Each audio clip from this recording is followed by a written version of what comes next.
And amid the rising tensions and attacks in West Asia, the French nuclear-powered aircraft carrier FS Charles de Gaulle, which operates around 30 Rafale Marines and several other support aircraft, has been redirected from its ongoing deployment in North Atlantic and Baltic Sea, with the carrier and its strike group ordered to immediately head to the Eastern Mediterranean amid the ongoing conflict with Iran. So that's the latest that's coming in as the tensions continue to rise. The rising attacks in West Asia. Now, what we're learning is that the French nuclear-powered aircraft carrier FS Charles de Gaulle, which operates around 30 Rafale Marines and several other support aircraft, has been redirected from its ongoing deployment in North Atlantic and Baltic Sea, with the carrier and its strike group ordered to immediately head to the Eastern Mediterranean amid the ongoing conflict with Iran. My colleague Mir Farid continues to stay with us with more on this. Mir, over to you. Help us understand this move better that has been taken by France.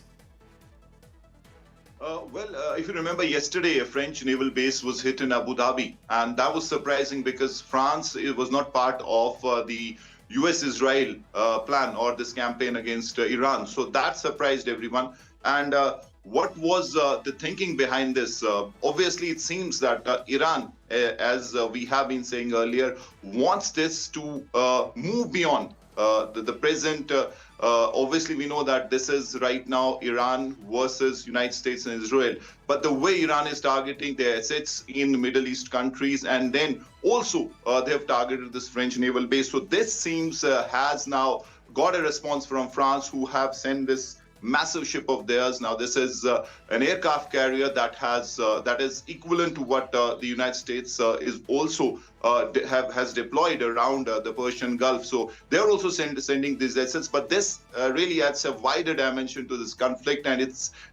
I mean, everyone is fearing that various countries will now come into this, and that's what exactly is happening. We also got information that even Germany is thinking of joining this US-Israel campaign. So more and more countries are joining this. But importantly, the allies of Iran, be it Russia and China, they have been silent on this. They have been kind of fence-sitters. But once they see, I mean, various European countries and big powers really joining US-Israel, will be interesting to see how they react, whether they come into this, what kind of statements come in. And this was the fear. People who analyze this conflict and who have been really looking at it from an independent perspective, they were fearing that this should not turn into World War III. Now, while we are very far away from that, but you are seeing various countries who till yesterday or 2 days back were distancing themselves from this conflict or this engagement are now joining this. So this is really not good as far as